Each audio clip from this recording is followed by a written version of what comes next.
Well, let me apologize for being late. Obviously, I had to take time to tie a tie. Sorry, Mark.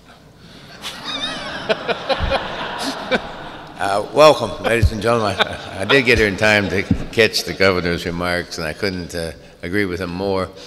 We keep putting off the tough decisions until it becomes painful, and then we have to act. And the roads, I think, are in one of those issues where we've postponed it because nobody wants to raise taxes. I know the governor doesn't. I know I don't. But at some point in time, it's taxes that makes the repairs and does in fact do the job. We're going to have to come up with a source of money to fix the roads, and I don't know how you can get there unless we look at a serious tax increase to make it right. We haven't got for all the years we postponed it, and then look ahead a few. So I'm on board with the governor's plan.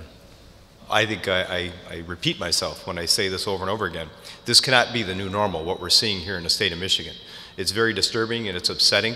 I think this legislator right now, in particular in lame duck, has an opportunity to do something that hasn't been done in a long time, and it needs to happen. Again, I'm not here to be prescriptive as to how do we come up with the funding or the solution for the funding, but this is something that has to take place, because what we're seeing throughout not just Macomb County, but the region and throughout the state is unacceptable. And it is the most pressing issue, I think, in the state of Michigan right now, and in particular Southeast Michigan.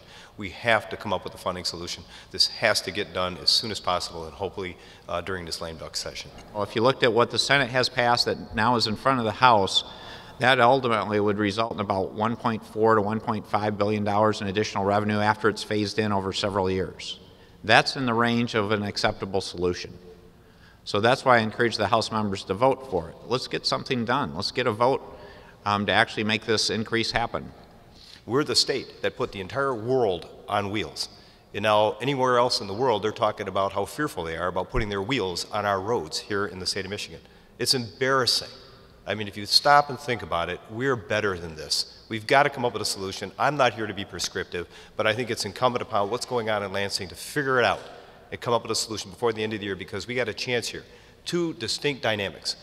If we find a funding solution and start moving forward within 4 years, how incredible our road systems will be here in Michigan. And if we don't come up with a solution, how even worse of a situation we're going to be in if this isn't already the worst that we can see. So again, it's almost like I'm looking at this as a county executive, pleading with our legislators to say, listen, you know this is a problem. There is an issue. Figure out the funding solution, because I think our people here driving on these roads deserve better than what we're seeing right now.